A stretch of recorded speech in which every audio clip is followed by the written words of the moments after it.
What's going on, guys? Sleeveless Mike of Raw Dog Sports. I'm back with the 15th of 32 mock drafts. I did not hit every day in a row. If you've been watching these, you'll notice that this is an entirely different setup, different room. So I was not able to get a video done, but we are back to it. I baked in a couple of extra days on purpose, just in case things did come up. One of them did, but now we are here. We're on the 15th pick. And the Bucks, I'm very pumped to talk about the Bucks. See how they're going to address that defense. Are they going to address the wide receiver position now that Mike Evans is gone? We'll see what we get into in this mock. But I just want to say thank you to everybody who has been tuning in. If you are stopping by, you are new, please hit that subscribe button down below. I'm going to go ahead and crack a Rip It. I'm a veteran, so they're my favorite energy drink. And shout out to all the guys that are getting ready to head overseas. The job get done quick, get home. We appreciate you. We love you here at Raw Dog Sports and the No Sleeves Network. With that, though, guys, let's go ahead. Let's get this mock draft up on the board, and let's get into this thing. So we've got the 15th pick in the Bucks, 7 rounds. PFF Big Board, none of this stuff changes because I want it all to stay the same for each team. With that, let's get into it. Enter the draft.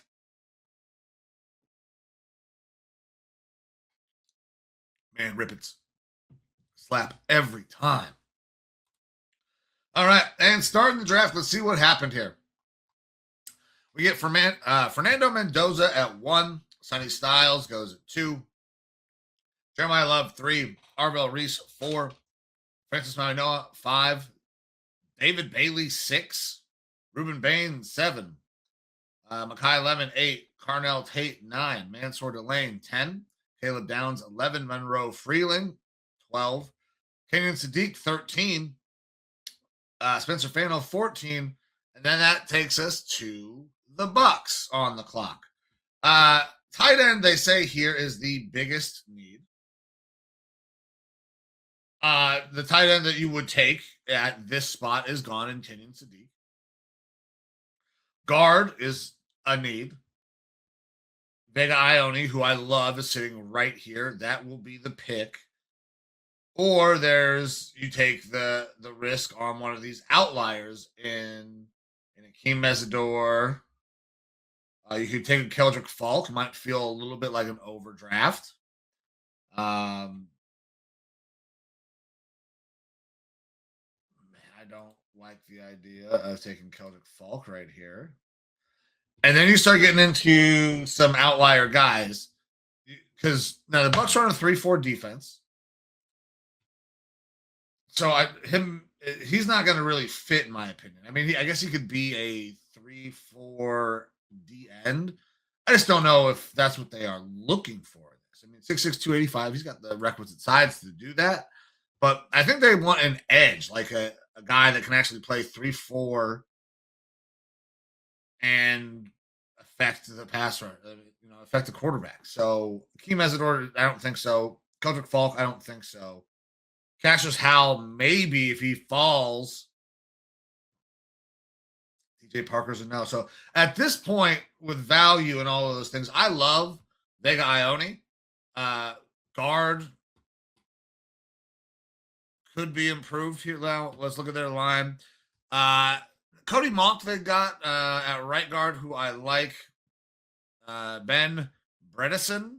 I don't know much about that young man at all. But over at left guard, let's keep Cody Monk in at right guard, and let's get Vega Ione over at that left guard spot. Let's give Baker some time and the running backs an ability to get out of there. And I think that offense can be better. They're going to play in a crap division, so they can easily win it. Improving that offensive line will help all facets. So let's go Vega Ione right here to fill a need. Now, moving all the way down to 46. All right, so we got R. Mason Thomas sitting right here. A lot of outside the tackle, a little bit of off ball. Hasn't done it a lot. High pass rush grade, 6'2", 249. If you're going to take a guy that can be an edge rusher coming off of a wide 9 and do those types of things, that could be a solid pick in R. Mason Thomas. You got Gabe Jacas as well. High pass rush grades. Bigger guy, though, 6'3", 270. Doesn't necessarily profile as their edge type of guy. You have Eli Stowers sitting here as well in the tight end spot. They did address the tight end spot during their free agency. They went out and got Kate Otten. That's fine. Let's just talk about all the things that they've done in free agency while we're at it.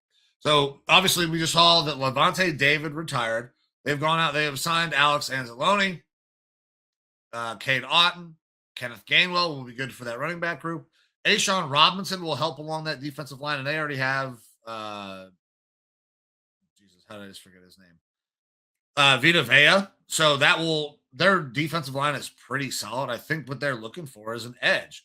They bring in Al Quadin and Muhammad.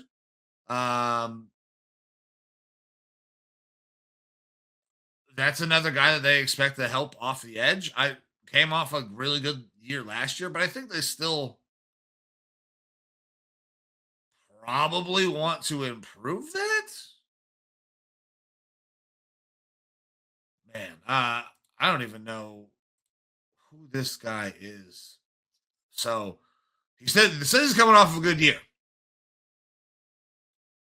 We'll see. I still think that edge is probably the right spot here, though.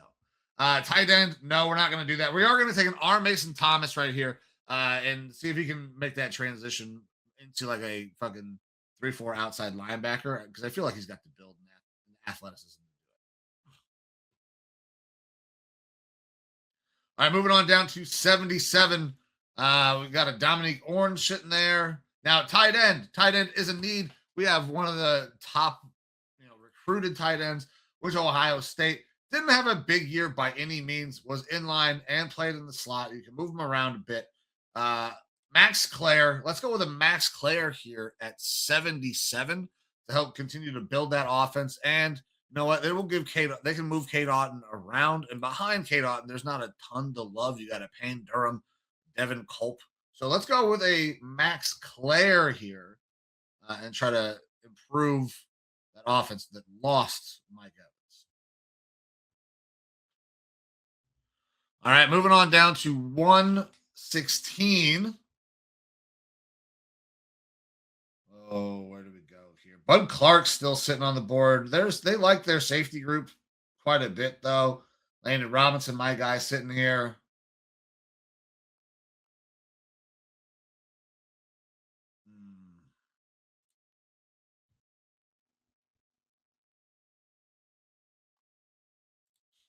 I feel like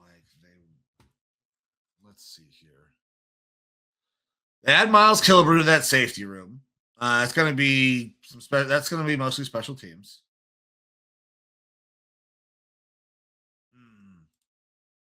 Their safety room is obviously not too bad. You got Antoine Winfield, Tyreek Smith. I feel like corner is where I would want to go here to improve that secondary.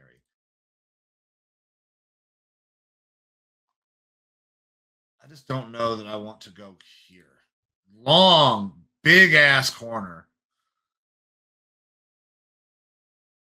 Jalen Kilgore, I feel like I would like a little bit more out of the slot for the Bucks. Oh, let's see. We got Jacob Parrish playing there.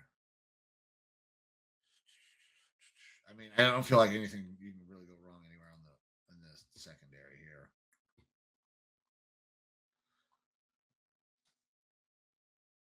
Man, so this might feel like a little bit of a reach. Let's go corner.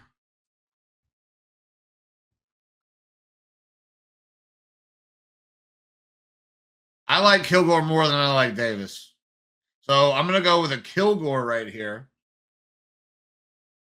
Because I don't think there's a linebacker. Linebacker is in need. I mean, Butcher, I'm sorry. Butcher, I don't have my guide. I just moved all my stuff and I don't know where I put my pronunciation guide. We can come and get one of these linebackers here with our next pick. So that's what we're going to do. We're going to go with a corner.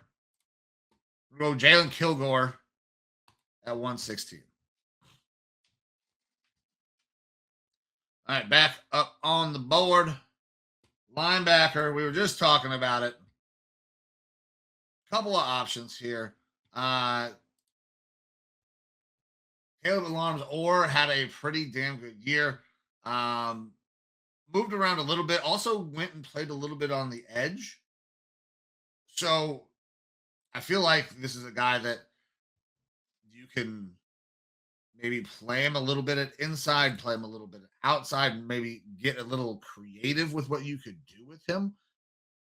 Let's go. Let's make sure that I'm not going doing anything crazy. We got Vega Ione, R. Mason Thomas, Max Klare, Jalen Kilgore. Let's go with the Caleb Alarms or here to help continue to round out that defense. While we slide all the way down to pick 195. Woo-wee. All right, so at this point,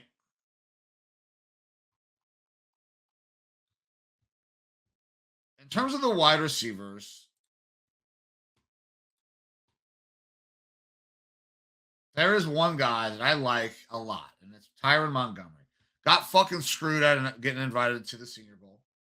I'm sorry, not the Senior Bowl. The Combine was at the Senior Bowl.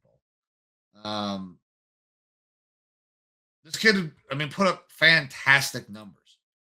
I should have been one of the guys, very similar to Landon Robinson.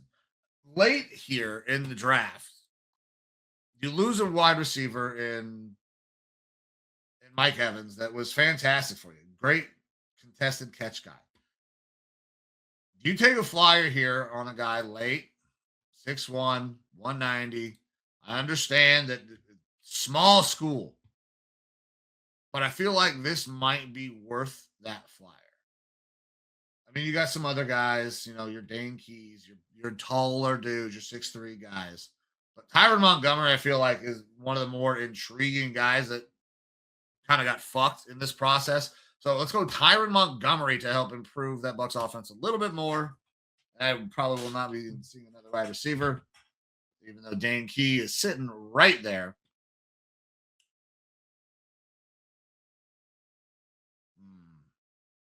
Now, interesting.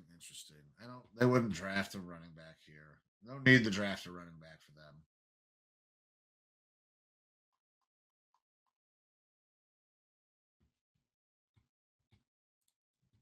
Their line, we've improved that line already.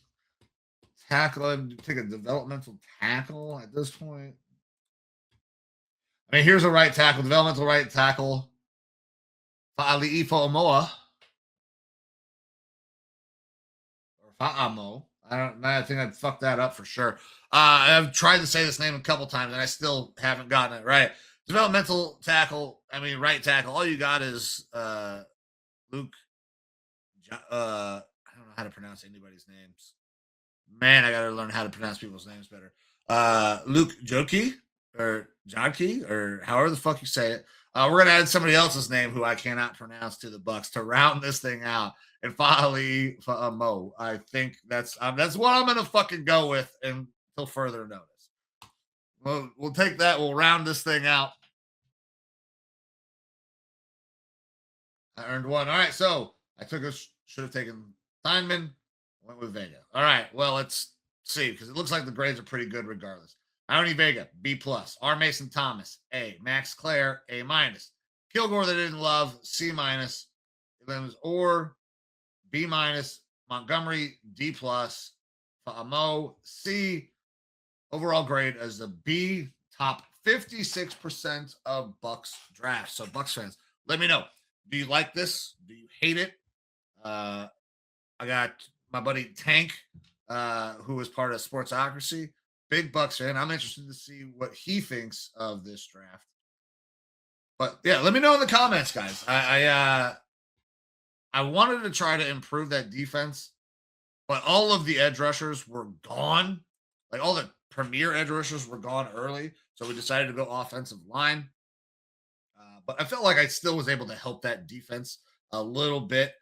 So we'll see. But let me know in the comments. And while you're here, guys, I just want to say time is the most valuable thing that you have. So anytime that you give something to me or anybody associated with Raw Dog Sports and the No Sleeves Network, I am forever grateful. But with that, I'm going to get out of here and I will be back to these tomorrow.